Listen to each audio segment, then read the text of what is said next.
Hello guys, मैं रुखसार हसन। मैं हूं गुलजार अहमद। मैं सुरजीत। आप देख रहे हैं GM 30 रिएक्शन यूट्यूब चैनल। आपका हमारे इस चैनल पर दिल की तरह से वेलकम। अगर आप देखना चाहते हैं इस तरह रिएक्शन वीडियो तो हमारा चैनल जरूर सब्सक्राइब करें। उम्मीद करते हैं आप खैरियत से होंगे, यूं हंसते मुस्कुराते रहें। तो उम्मीद करते हैं आप खैरियत से होंगे।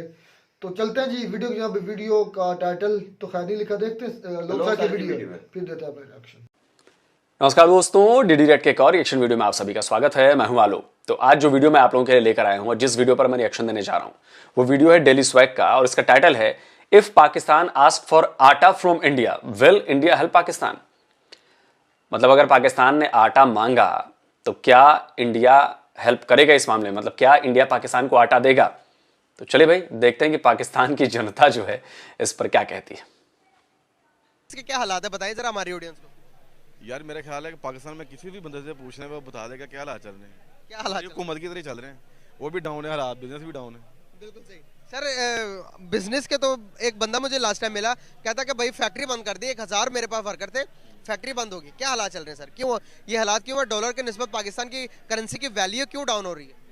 यार ये तो सीधा सा फार्मूला है, इसमें कौन सी बात है। जब आप कर्जों के ऊपर गुजारा करेंगे तो सारी बात है, जब कर्जे बढ़ेंगे तो आपकी करेंसी डी वैल्यू होगी। ये तो सारा कानून डिमांड और सप्लाई का बुनियादी सा असूल है।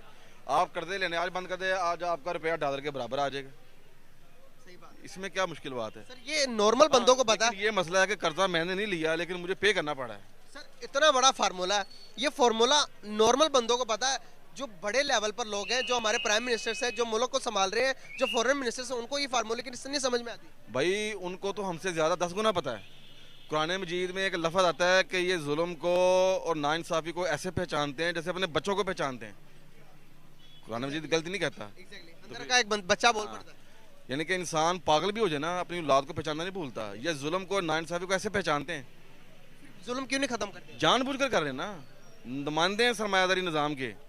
सर एक हमारे साथ इंडिया आज़ाद हुआ, हमारे साथ चाइना आज़ाद हुआ, उन मुल्कों ने तरक्की की कि नहीं की? क्यों? वहाँ की लीडरशिप कौमी थी, वो एजेंट नहीं थे किसी के।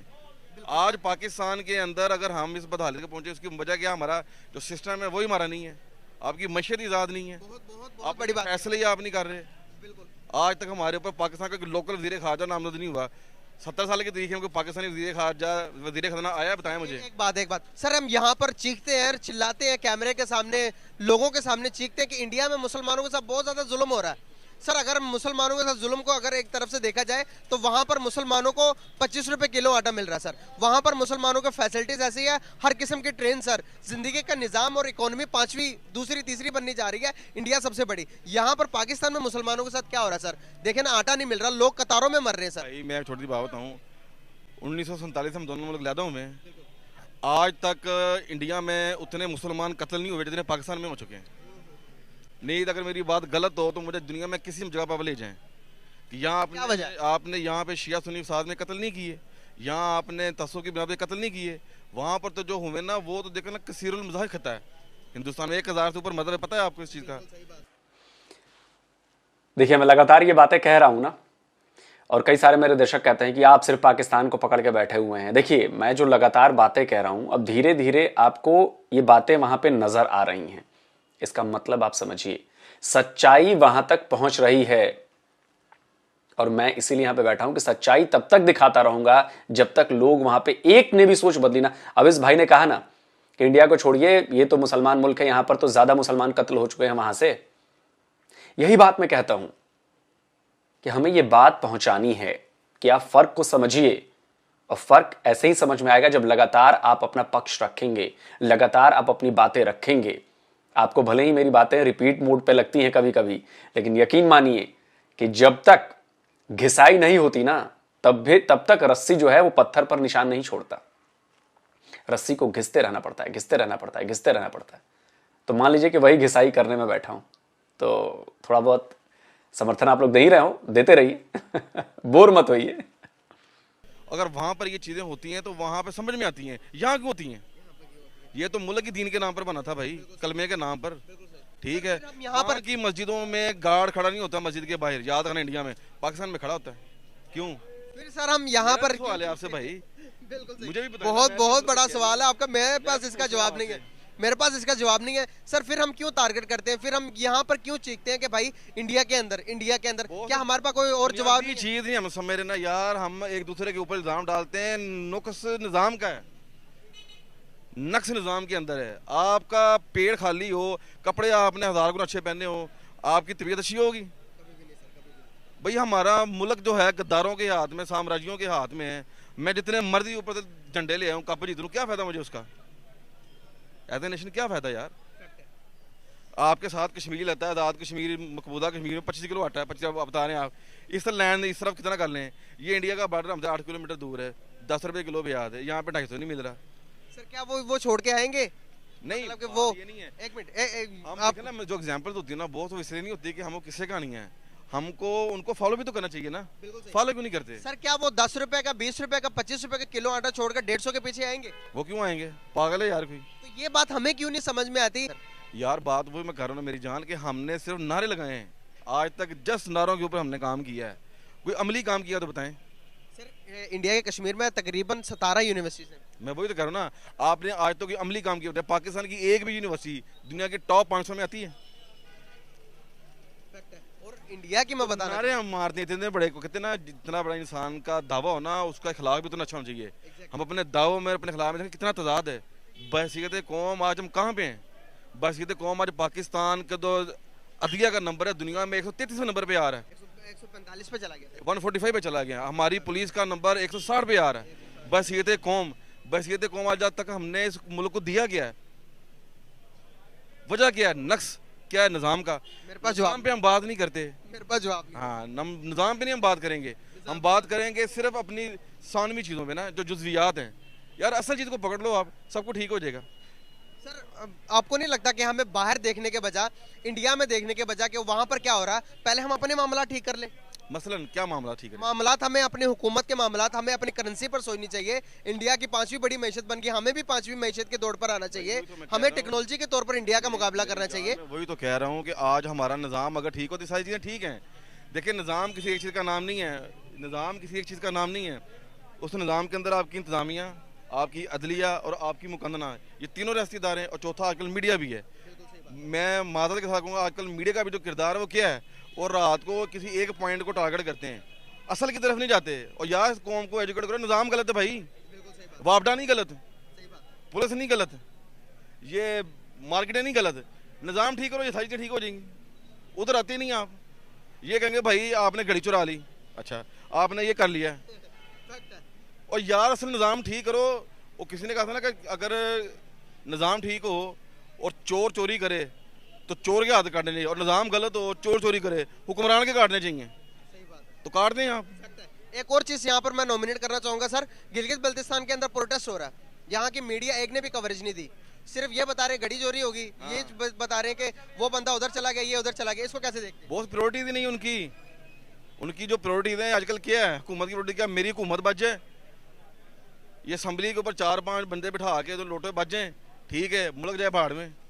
सिर्फ गिलगित बल्तिस्तान के साथ बोस नहीं हो रहा, आपके फाटा के साथ क्या हो रहा है, बलोचिस्तान में क्या हो रहा है, आज तक उसे इलाका गिर क्यों बनाया गया है, ठीक है, आज एजेंसियाँ क्यों पैदा की गई हैं, ठीक है ना। किसी एक इलाके को, पंजाब में भी खासतौर पर लाहौर के 2-3 शहरों को आपने सिर्फ अपने लिए मॉडल सिटी बनाया। पूरा मुल्क इस मुल्क का हिस्सा नहीं है, वो शहर इनके नहीं है क्या? वहाँ पर बुनियादी ज़रूरत लोगों का हक नहीं है क्या? ज़मीन ने अनाज उगाना बंद कर दिया जो आटे की लाइनें लगी हुई हैं क्या? आसमान ने पानी बरसाना छोड़ दिया यहाँ पे, जब फसल नहीं हो सकती यहाँ पर?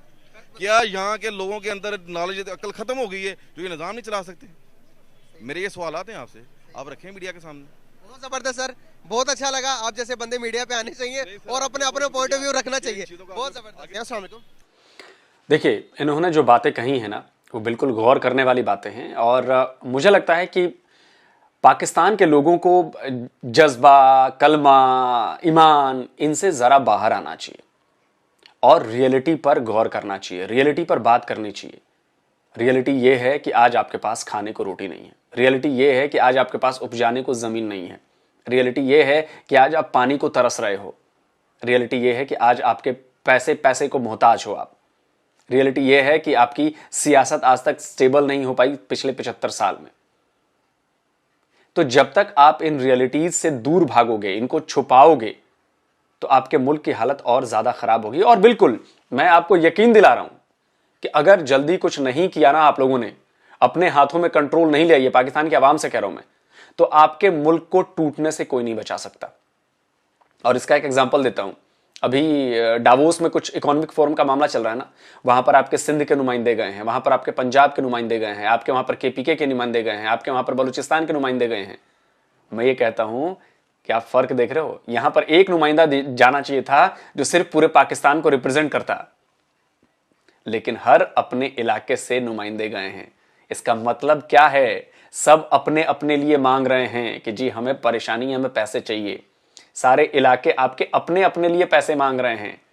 फेडरल स्ट्रक्चर आपका खत्म होने वाला है और यही टूट की बुनियाद है, संकेत हैं, लेकिन आप लोग को नजर नहीं आ रहा। चलिए खैर कोई बात नहीं। यही फर्क है भारत और पाकिस्तान में, क्योंकि भारत ने बड़ी बड़ी मेहनत की है पिछले 75 सालों में, और बड़ी मेहनत के बाद पूरा भारत एक है और आगे तरक्की कर रहा है, तभी हम 5th इकोनॉमी बने हैं। और नहीं तो वैसे देखा जाए तो भारत को लूटने वाले कम तो रहे नहीं है, बहुतों ने लूटा है। देखिए आज जितने भी पाकिस्तानी यूट्यूबर हैं जो रिएक्शन चैनल चलाते हैं, जो लोगों से रिएक्शन लेते हैं, उनके सेंटर में आज कौन है? भारत है। और सब भारत की बात करते हैं। सवाल यह है कि आज भारत की बात वहां पे क्यों हो रही है, या पूरी दुनिया में भारत की बात क्यों हो रही है? ऐसे तो हो नहीं रही है। और इसका जवाब यह है कि भारत ने दुनिया को करके दिखाया है कि वो क्या कर रहा है, क्या करने वाला है। और पिछले 75 साल में एज ए नेशन हमने लाखों ऐसे कारनामे किए हैं जो दुनिया को लगते थे कि ये भारत तो कर ही नहीं पाएगा, ये क्या करेगा, लेकिन भारत ने सारी बाधाओं, सारी मुश्किलों को तोड़ते हुए ये कारनामे कर दिखाए, और बड़े से बड़े कारनामे जिन पर दुनिया ने जो है उंगली दबाई है दांतों तले कि भाई ये कैसे हुआ है। और इसी का नतीजा है कि आज जो है भारत की बातें हो रही हैं। अच्छा, और ये सब हमने उसके बाद भी कर दिखाया है जब सैकड़ों सालों तक भारत को लूटा जाता रहा है। क्या आपको पता है कि अंग्रेजों ने भारत से कितना लूटा है? एक रिपोर्ट के मुताबिक 45 ट्रिलियन डॉलर्स अंग्रेज भारत से लूट कर ले गए। अब आप सोचिए कि 45 ट्रिलियन डॉलर्स अगर भारत के पास होते तो क्या होता। और वैसे भी भारत को यूं ही सोने की चिड़िया नहीं कहा जाता था। इसके पहले भी कईयों ने भारत को लूटा, कईयों ने। और मुझे लगता है कि हम सभी को उन लुटेरों जो थे उनका इतिहास पता होना चाहिए, बिल्कुल पता होना चाहिए। वालेकुम सलाम। कैसे हैं आप? जी अल्हम्दुलिल्लाह। नाम आपका सर? मोहम्मद अशरफ तुराबी। करते क्या है? मैं लेक्चरर हूँ। बहुत ज़बरदस्त सर। सर बेसिकली आपसे बात करने का मकसद ये है कि अगर डॉलर की निस्बत पाकिस्तान की करेंसी देखें, पाकिस्तान की रुपये देखें तो कहाँ रिलायबल कर रही है, और डाउनफॉल की जो शिकार है पाकिस्तान की करेंसी, इसके पीछे क्या वजूहत है कि कैसे ठीक हो सकती है? देखिए जी, एक तो आप पता ही है कि काफ़ी अर्से से एलसी बंद है पाकिस्तान की, इंपोर्ट एक्सपोर्ट सारी बिल्कुल बंद हो चुकी है। तो जब इन्वेस्टर को कोई श्योरिटी नहीं है, अनसर्टेनिटी बहुत ज़्यादा है कंट्री के अंदर, तो इन्वेस्टर बाहर से आएगा नहीं। तो हमारी इंपोर्ट और एक्सपोर्ट सारी बैन हुई पड़ी है, ना माल बाहर से आ रहा ना जा रहा है। तो छोटा तबका दुकानदार वो कहाँ जाएगा, जिस वजह से करेंसी में कोई आपको कोई होप नज़र नहीं आ रही। ठीक है, कोरोना के दिनों में पूरी दुनिया में कारोबार बंद रहा है, लेकिन डॉलर फिर भी ऊपर गया है। 1 रुपया बाहर ना गया ना आया, ना कोई चीज़ इम्पोर्ट ना एक्सपोर्ट हुई है, लेकिन डॉलर मुसलसल ऊपर जाता रहा है। उसकी कोई वजह नोबडी नोज अबाउट दैट। बिल्कुल सही सर। कहीं ना कहीं हम खुद जिम्मेदार हैं इस चीज़ के। कहीं ना कहीं हम देखा जाए तो हम कह सकते हैं कि हमारी हुकूमत से ये चीज़ें संभाली नहीं जा रही। हुकूमत मतलब कि आपको लगता है कि हुकूमत आने वाले टाइम के अंदर जो से डॉलर का रेट ऊपर जा रहा है इसको बराबर कर पाएगी, लाकर दोबारा से जितना अभी देखें सर, इंडिया से हम इसलिए आज़ाद हुए थे ताकि हम अपनी इकोनॉमी को स्ट्रॉन्ग कर सकें। इंडिया से आज़ाद हुए थे? पाकिस्तान नाम का मुल्क था क्या मुजम्मिल भाई 1947 से पहले, जो इंडिया का गुलाम था? इसको ठीक करने की जरूरत है। फैक्चुअली ये गलत है मुजम्मिल भाई, मेरी बात का बुरा मत मानिएगा। फैक्चुअली बात करेंगे तो ज्यादा बेहतर होगा और ज्यादा अच्छा लगेगा हमें भी, पूरी दुनिया को भी, कि जी फैक्चुअली आप बात कर रहे हो। इंडिया से आप आजाद नहीं हुए हैं, पहले इंडिया ही था, इंडिया से आप अलग हुए, नया मुल्क बना, अलहदा हुआ। समझ रहे आप मेरी बात? बंटवारा हुआ तो एक नया देश बना, इस दुनिया के नक्शे पर एक नया देश आया। तो प्लीज बड़ी मेरी मतलब आपसे गुजारिश होगी कि फैक्चुअली आप आगे भी बात किया करें प्लीज। सर बरक्स हम देखते हैं कि इंडिया की इकोनॉमी कहाँ चली गई और हम डाउनफॉल का शिकार है। क्या वजह है कि हमें मैनेजमेंट नहीं आती, या हमारे जो मैनेजमेंट बंदे बैठे हुए उनको काम नहीं आता? नहीं, ऐसी बात नहीं है। इंडिया की जो फॉरेन पॉलिसी है वो बड़ी स्ट्रांग है।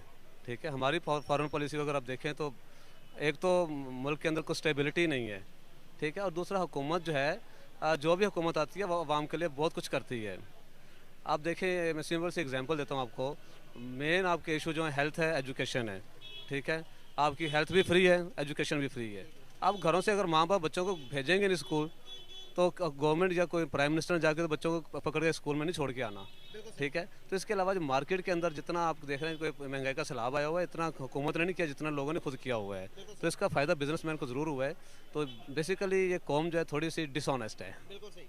सही कह रहे हैं आप। तो बेसिकली अब मकसद जो मेरे बात करने का है, अभी श्रीलंका पिछले टाइम आपको पता लग गया, न्यूज़ सुनी होगी आपने कि श्रीलंका डिफॉल्ट हो गया। डिफॉल्ट होने के बाद अब उसको कोई रास्ता नहीं नजर आ रहा था कि मैं क्या करूं, तो इंडिया ने उसे ऑफर की कि भाई अब मेरी करेंसी के ऊपर मेरे साथ ट्रेड करो, दुनिया के साथ ट्रेड करो, इंडियन करेंसी के ऊपर हम आपको पैसे दे देते हैं। दूसरे नंबर पर अभी न्यूज़ आई है जिसके मुताबिक आने वाले टाइम के अंदर सऊदी अरेबिया और इंडिया के रुपये के अंदर सऊदी अरेबिया दुनिया से ट्रेड करेगा, इंडिया से ट्रेड करेगा। इसको कैसे देखते हैं आप? किसी मुल्क का कितना बेनिफिट होता है कि अगर इंडिया के करेंसी के ऊपर, इंडिया को कितना बेनिफिट होगा कि अगर सऊदी अरेबिया जैसी बड़ी कंट्री उसके रुपये में ट्रेड करें? तो देखिए, ये एक बड़ा अच्छा अपॉर्चुनिटी था पाकिस्तान के पास भी। जब ये रशिया के साथ पास इमरान खान साहब गए हैं, रशिया भी गए हैं, तो एक बड़ी बेस्ट अपॉर्चुनिटी थी इनके पास भी कि रशियन और पाकिस्तानी करेंसी को हम सेम करेंसी के ऊपर ट्रेड कर सकते। अनफॉर्चुनेटली, अनलकीली मैं कहूँगा कि वो हमने अपॉर्चुनिटी को मिस कर दिया, ठीक है, ड्यू टू पॉलिटिकल अनसर्टेनिटी। तो अभी भी अगर ये लोग सुधर जाएं, समझ जाएं, तो मेरे ख्याल है कि पाकिस्तान का फ्यूचर को बेस्ट हो सकता है।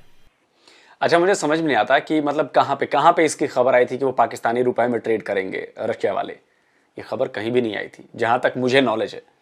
आप लोगों के पास नॉलेज हो तो प्लीज़ मुझे लिंक शेयर कीजिएगा, कि शायद हो सकता है कहीं मेरी नज़रों से मिस हो गया हो, लेकिन मुझे जहां तक नॉलेज है वहां तक यहाँ पे कहीं ये ऑफर नहीं हुआ था। और इमरान खान ने भी जो बात कही थी ना कि भाई सस्ता तेल मिल रहा है, तैयार हो गया था, तो रशिया की तरफ से भी ऐसा कुछ कहा नहीं गया था। इसकी भी बाद में पाकिस्तान के न्यूज़पेपरों ने ये खबर छापी थी कि वो डॉक्यूमेंट जो बता रहे हैं वो वैसी कोई बातचीत हुई ही नहीं थी। तो खैर वो अलग बात है लेकिन पता नहीं कैसे लोग यकीन कर लेते हैं बिना किसी सोर्स के। अगर हमारे हालात अल्लाह ना करे श्रीलंका जैसे होने का वेट तो नहीं कर रहे, अगर हो जाते हैं उस तरह के, तो हम क्या उसका वेट कर रहे हैं? क्या हमारे पास ऑप्शन है कि हम इंडिया की करेंसी के साथ ट्रेड कर सकें आने वाले टाइम के अंदर? क्या हम ऐसा कर सकते हैं या हमारे पास कोई और रास्ता भी है? बड़ा अच्छा होगा अगर इंडिया के साथ भी ये ट्रेड करना शुरू कर दें। इसको इंटरनेशनल देखना चाहिए, ऐसी कोई बात नहीं है, ठीक है। और पूरी दुनिया में आप देखें बर्लिन वॉल गिर गई है, ठीक है। बड़े बड़े पुराने जो एनिमीज थे एक दूसरे के, वो इकट्ठे हो गए हैं इकोनॉमी के पॉइंट ऑफ व्यू से। तो इंडिया में मेरा ख्याल अगर हम ट्रेड कर लेते हैं तो हमारे पाकिस्तान के लिए बड़ा एक स्टेबिलिटी आ जाएगी इससे। सर, अब देखते हैं कि हमारे इंटरनल मामलात, अगर हम इंटरनल मामलात को देखें तो हमारे उस तरह से रन नहीं हो रहे जिस तरह से इंडिया के हो रहे हैं। सर, इंडिया ने अपने आप को मनवाया दुनिया के आगे, एक आज़ाद मुल्क होकर एक दुनिया के सामने एक नक्शे में आ गया इंडिया। तो हम कब आएंगे? हमारा कब नाम होगा इतना बड़ा? हम एक कहते हैं कि हम एज अ कौम मुसलमान है, लेकिन हमें दुनिया किस तरह से पहचान रही है, हमें दुनिया किस तरह से टारगेट कर रही है, इसका जवाब आप देंगे? देखिए जी, हम एक तो पहली बात तो ये कि बहसियत कौम हमारे मेरा कोई हमारी कोई आइडेंटिटी नहीं है। हम एक हजूम है, कौम नहीं है, ठीक है। कौमें बनती हैं किरदार से, ना कि कसरत अफराद से। कड़वी बातें कर रहे हैं आप सच कड़वा ही होता है। तो कसरत अफराद से कौमें नहीं बनती, अजमत किरदार से बनती हैं, ठीक है। तो ये वैसे कौम हमारी कोई ट्रेनिंग है ही नहीं। कभी किसी मीडिया के ऊपर, किसी जलसे में, किसी जुलूस के अंदर कभी भी आप देखें, कभी हमें कोई सोशल वैल्यूज़ नहीं सिखाई गई। कभी किसी बंदे ने कहा कि ऑनेस्टी भी कोई चीज़ होती है। कभी किसी ने कहा कि सच बोलना ज़रूरी है। दोस्तों, जो हुकूक इंडिया के अंदर ये चीज़ें मौजूद है। इंडिया की एक ट्रेंड कौम है, वो बहुत ट्रेंड, हमसे बहुत आगे हैं, वो बहुत आगे। अगरचे उनका they are living below the bottom line of poverty, लेकिन इन स्पाइट ऑफ दिस जो है वो बड़े ऊपर है हमसे। पॉवर्टी थी, अब उन्होंने दुनिया की 5वीं बड़ी मैशत बन गई, अब दूसरी मैशत बनने जा रही है। आप देखें, इंडिया जो डेमोक्रेसी है वो इंडियन वैल्यू है, एशिया की सबसे बड़ी डेमोक्रेसी है वो, ठीक है। कितने बिलियन की आबादी है उसकी, हम तो उसके मुकाबले में कुछ भी नहीं है। ये आज न्यूज़ आई है कि उन्होंने चाइना को भी बीट कर दिया अब अपनी पॉपुलेशन में। वो करेंगे जी, वो पॉपुलेशन में नहीं, टेक्नोलॉजी में भी आगे जाएंगे, वो बहुत आगे जाएंगे। तो अभी अगर उन्होंने होश के नाम सुना लिया तो जी। लास्ट क्वेश्चन है कि जब हम इंटरनली जब होते हैं, शहबाज शरीफ साहब जब इधर अवाम के साथ, पब्लिक के साथ जब स्पीच कर रहे होते हैं, तब वो कहते हैं कि भाई हम इंडिया पर एटम बम गिरा देंगे, इंडिया को तबाह कर देंगे, निस्सो नाबूद कर देंगे। जब बाहर फॉरेन किसी इंटरनेशनल मीडिया के सामने बैठते हैं, जब लोगों के सामने बैठते हैं, तो फिर कहते हैं कि हम इंडिया के साथ पीस चाहते हैं, हम इंडिया के साथ रिलेशन बेटर करना चाहते हैं। लेकिन आप नहीं समझते कि दो तरफा अलग अलग बयानात, इसको आप कैसे देखते हैं कि ये अच्छी बात है या बुरी बात है? देखिए, ये न्यूक्लियर पावर जो है, पूरी दुनिया कोई न्यूक्लियर पावर नहीं है, ठीक है। बहुत से कंट्रीज ऐसे हैं जिनकी अपनी की फोर्सेज ही नहीं है, उनके बॉर्डर ओपन है, फ्री हैं, वो पीसफुल कंट्रीज़ हैं, वहाँ लॉ एंड ऑर्डर है, लोगों की ट्रेनिंग हुई है, ठीक है। तो तो ये मेरा नहीं ख्याल कि आने वाले और 1000 सालों में भी एटम बम चलेगा। ये इसका कोई वो नहीं है, ऐसा नहीं है, पॉसिबल ही नहीं है कि चलाए और चलाया जाए। ठीक है, इसके और मकासद होते हैं। ठीक है, I would not like to discuss them. तो ये और चीज़ें हैं। तो बहरहाल we can hope for the best, there is always a hope at the end of the tunnel. Thank you so much sir, nice to video ही ख़त्म। असल में बड़ी इंटरेस्टिंग बात, बाकी तो मैं बात में करूँगा। जो पहले लोग साहब ने बात की कि इंडिया, भारत, हिंदुस्तान इतना अमीर था कि उसको इतना लोगों ने लूटा। अगर उसकी सारी वेल्थ इधर रहती तो आज क्या होता। वो एक अंदाजे के मुताबिक जो उन्होंने प्रूफ दिया है कि 45 ट्रिलियन, मैं तो यकीन कर जाए चौंक गया था। कभी ये 45 ट्रिलियन होते, 5 ट्रिलियन है इकोनॉमी इंडिया की, 3 पॉइंट समथिंग ऊपर है कुछ। 3 ये आलोक सर को पता नहीं है, ये तो आटे में लोन भी नहीं है जितना इन्होंने कहा है। बहुत वाकई में बहुत लूटा इतना। ये तो अंग्रेजों ने लूटा और यार जो यूएसए की है ना, यूएसए की जो इकोनॉमी है वो है 21 या 22 ट्रिलियन है समथिंग, या 20 के राउंड अबाउट है, सॉरी अगर मुझे एग्जैक्ट फिगर याद नहीं। और देखें 45 ट्रिलियन यानी कि यूएसए की इकोनॉमी से भी डबल से भी ज्यादा। तो वो अंग्रेजों ने सिर्फ सोना निकाला है यहाँ से।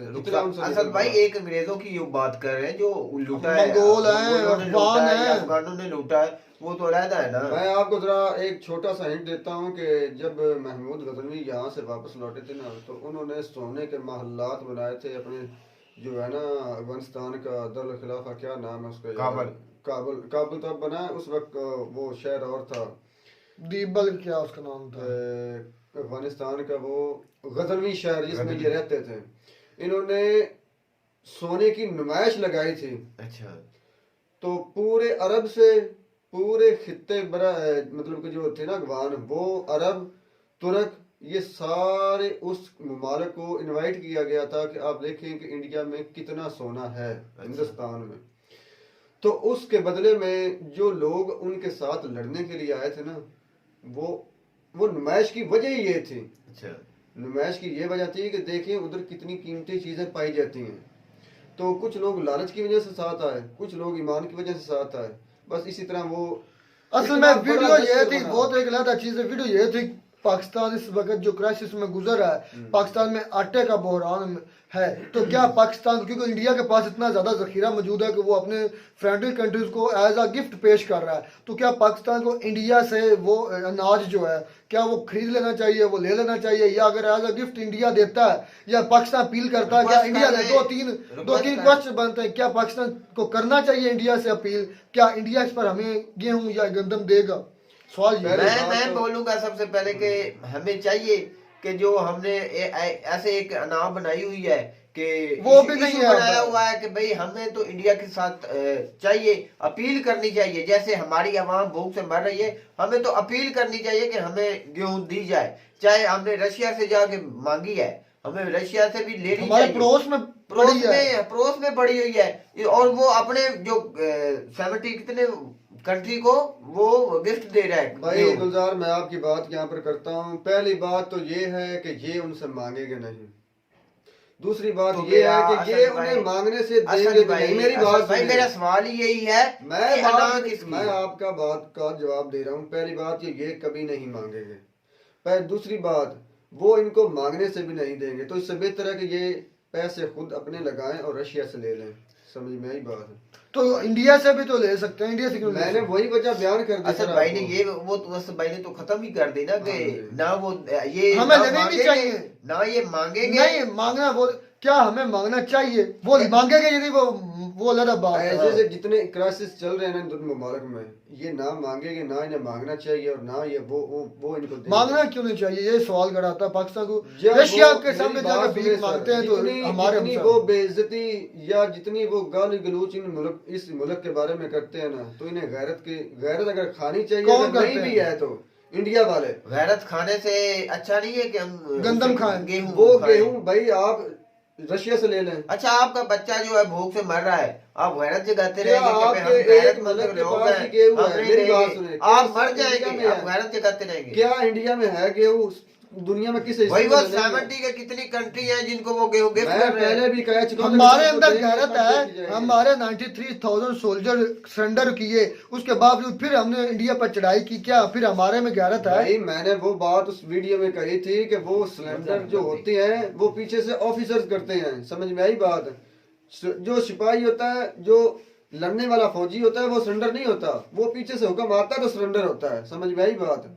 आर्मी, पाकिस्तान आर्मी का कानून भाई- है कि सिपाही मरते मर जाएगा फौजी, लेकिन वो कानून नहीं तोड़ेगा जो उसे भाई पीछे देने मैं वाले हैं। असद भाई बंदूकें आप तोड़ेंगे, मैं ये राइफल बात तोड़ के करना छोड़ चाहूँ देंगे। असद भाई, उस बहस पर ना हो जाए। हम गेहूं पर आते हैं कि हमें, हमारे जो अवाम है, हमारी अवाम भूख से मर रही है, इस वक्त हमें अशद जरूरत है गेहूं की। हमारा पड़ोसी मुमालिक है, वो दूसरे मुल्क को गिफ्ट दे वो रहा सर है, पहले ही हम हमें पर चाहिए हंसते कि हैं, मेरी उनसे बात लेनी सुने। चाहिए। ये नहीं वो कि गैर पहले का ही नाम हंसते बना हैं, रहे। मेरी बात सुने, वो पहले ही हम पर हंसते हैं बजाय उनके लेने के ना। हम भाई हमें लेने जरूरत है, चाहिए से। हंसते रहे, हमें जरूरत है भाई। आपको जरूरत है तो सर आपके कोई किसी एक मुल्क में तो नहीं है ना गेहूं, तो इसके पास है, रशिया के पास भी है, आप उससे ले लें। भाई रशिया से चाइना भी से क्यों लेते हैं? चाइना के पास चाइना के पास है, चाइना से ले लें।